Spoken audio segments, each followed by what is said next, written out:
Mitä jos voisitkin hallita stressiäsi, tunteitasi, koko elämääsi vain noudattamalla yli 2000 vuoden takaisia periaatteita?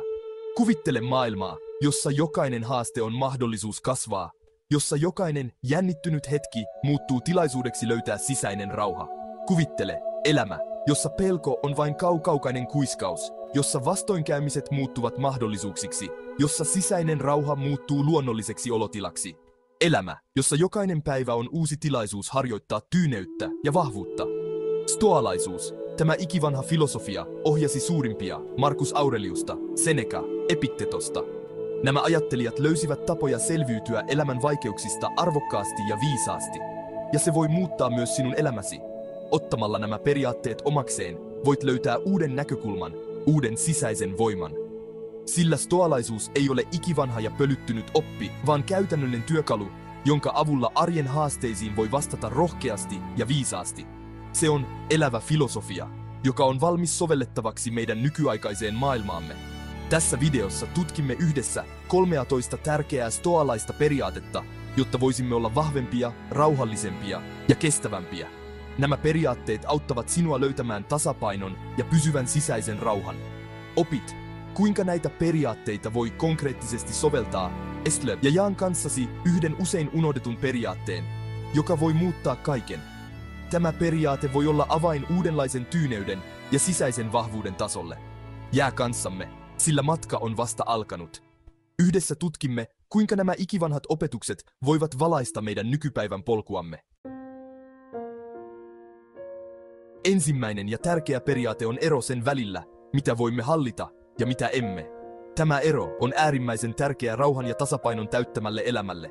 Vain sinä olet omien ajatustesi, reaktioidesi ja päätöksiesi herra.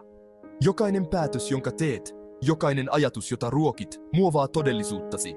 Ulkomaailma sen sijaan on jatkuvassa muutoksessa, kohtalon oikkujen armoilla. Ulkoiset tapahtumat ovat usein arvaamattomia ja meidän kontrollimme ulottumattomissa.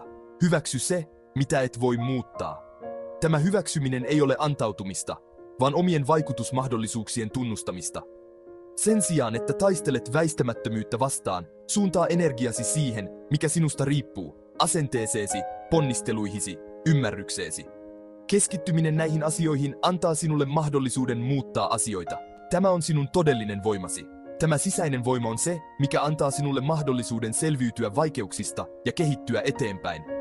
Älä tuhlaa energiaa asioiden murehtimiseen, joihin et voi vaikuttaa. Murehtiminen vain vie huomiosi pois siitä, mikä on todella tärkeää. Kuvittele jousiampujaa, joka tähtää maaliin. Hän keskittyy siihen, mitä hän voi hallita. Hän hallitsee jousen kireyttä, nuolen suuntaa, mutta ei tuulta. Tuuli symboloi ulkoisia ja arvaamattomia voimia. Sama pätee sinuun. Eteen tulee esteitä, yllätyksiä, epäoikeudenmukaisuutta. Nämä elementit ovat osa elämää, ja niitä ei voi välttää. Anna niiden mennä kuin tuulen. Älä anna niiden murtaa itseäsi, joita et voi muuttaa. Keskity uudelleen siihen, mitä voit hallita, reaktioihisi, suhtautumiseesi vaikeuksiin. Säilyttämällä tämän hallinnan löydät sisäisen rauhan. Siellä luot sisäisen vahvuuden. Tämä vahvuus on jatkuvan itsensä kehittämisen ja syvän ymmärryksen tulos siitä, mikä on todella tärkeää. Meihin eivät vaikuta tapahtumat itse, vaan se, kuinka me ne tulkitsemme. Yksinkertainen esimerkki, liikenneruuhka. Joillekin se on turhautumista, hukkaan heitettyä aikaa. Toisille se on mahdollisuus kuunnella podcastia, rentoutua, nauttia hetkestä. Stoalaisuus opettaa meitä olemaan antamatta tunteidemme määräytyä ulkoisten tapahtumien mukaan. Meillä on aina mahdollisuus valita oma näkökulmamme. Kohdatessasi vaikeuksia kysy itseltäsi, voinko muuttaa tätä tilannetta? Jos voit, tee se. Jos et voi, hyväksy se ja keskity uudelleen siihen, mitä voit hallita, omaan emotionaaliseen reaktioosi. Marcus Aurelius sanoi, paras kosto on olla olematta sellainen kuin se, joka teki sinulle väärin. Stoalaisuus kehottaa meitä olemaan näkemättä jokaista estettä kohtalon iskun, vaan haasteena, kasvumahdollisuutena. Kuvittele puuta kallion reunalla. Tuulet, sen sijaan että olisivat murraneet sen, ovat tehneet siitä vahvemman. Sen juuret ovat syvästi ankkuroituneet kallioon. Sama pätee sinuun. Vastustus tekee sinusta kestävämmän, viisaamman, vahvemman. Älä anna periksi vaikeuksille. Kysy itseltäsi, mitä voin oppia tästä? Kuinka voin kasvaa tämän koettelemuksen kautta? Elämä on muutosta. Kaikki muuttuu, kaikki kehittyy, kaikki katoaa. Tämän todellisuuden kieltäminen on kärsimystä. Me pidämme kiinni ihmisistä, tilanteista, asioista, ikään kuin ne olisivat ikuisia. Mutta mikään ei ole ikuista. Stoalaisuus opettaa meitä hyväksymään muutokset, menetykset, kuoleman luonnollisina elementteinä.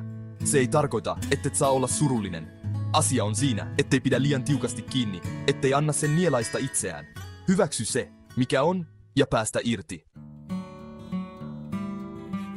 Tunteet ovat kuin aallot, voimakkaita, vaikuttavia, mutta ohimeneviä. Päätösten tekeminen, vihan, pelon tai euforian vallassa on kuin myrskyssä navigointia. Stoalaisuus opettaa meitä kehittämään itsehillintää, olemaan antamatta niiden hallita meitä. Vaikeassa tilanteessa hengitä syvään, löydä rauha, ota etäisyyttä. Kysy itseltäsi, mikä on järkevin asia, jonka voin tehdä? Anna järjen, ei impulssin, ohjata sinua. Kiinnitämme liikaa huomiota toisten mielipiteisiin. Etsimme heidän hyväksyntäänsä, vahvistustaan, ikään kuin arvostamme riippuisi siitä. Stoalaisuus muistuttaa meitä, että ainoa mielipide, jolla todella on väliä, on oma mielipiteemme. Sinä olet omien tekojesi, arvojesi, elämäsi ainoa tuomari. Älä anna toisten mielipiteiden sanella, kuka sinun pitäisi olla. Ole oma itsesi, ole uskollinen itsellesi ja elä arvojesi mukaisesti.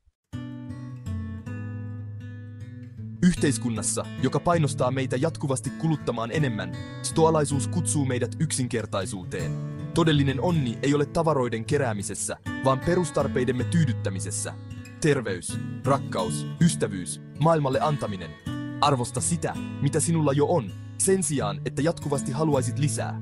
Vapaudu tarpeettomasta, liiallisesta ja keskity olennaiseen. Yksinkertaisuus on vapauden ja sisäisen rauhan lähde. Menneisyys on muuttumaton, tulevaisuus on epävarma. Ainoa aika, johon meillä on valta, on nykyhetki. Älä jää murehtimaan menneisyyden virheitä, äläkä murehdi tulevaisuudesta. Stoalaisuus kannustaa meitä elämään jokaista hetkeä täysillä, ikään kuin se olisi viimeinen. Nauti nykyhetken kauneudesta, omistaudu täysin sille, mitä teet, ja ole kiitollinen arjen pienistä iloista. Toisilta odottaminen on itsensä asettamista pettymyksen vaaraan. Ihmiset eivät aina reagoi niin kuin haluaisimme, ja se on ihan ok.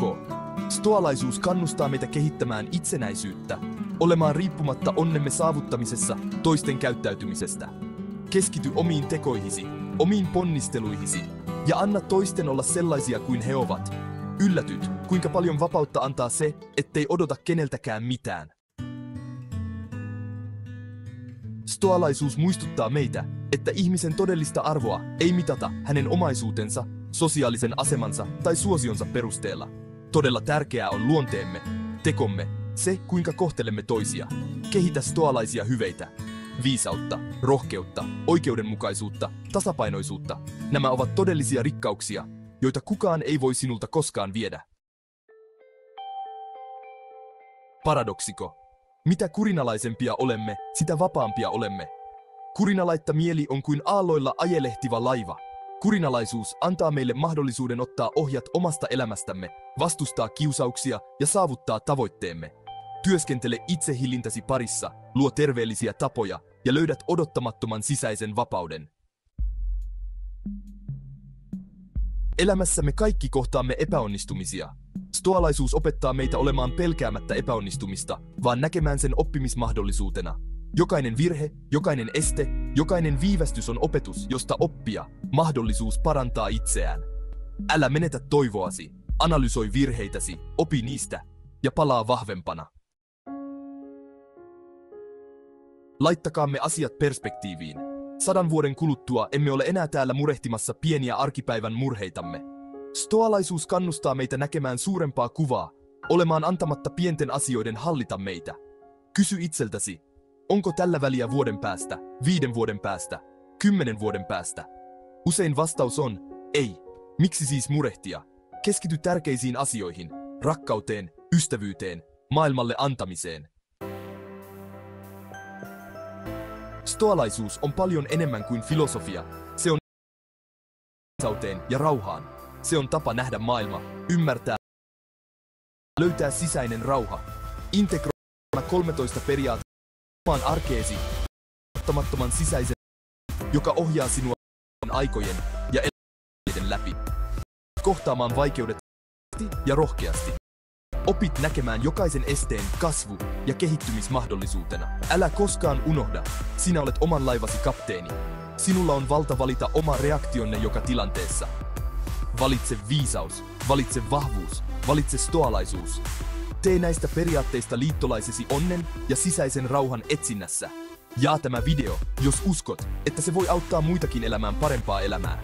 Yhdessä voimme luoda vahvojen ja viisaiden ihmisten yhteisön. Liity stoalaisen ajattelutavan seuraajaksi saadaksesi osasi inspiroivasta sisällöstä. Älä missaa seuraavia videoitamme, jotka auttavat sinua elämään täysipainoisempaa elämää. Ja jaa kanssamme kommenteissa, mikä periaate puhutteli sinua eniten. Mielipiteesi on tärkeä ja auttaa meitä luomaan osuvampaa sisältöä.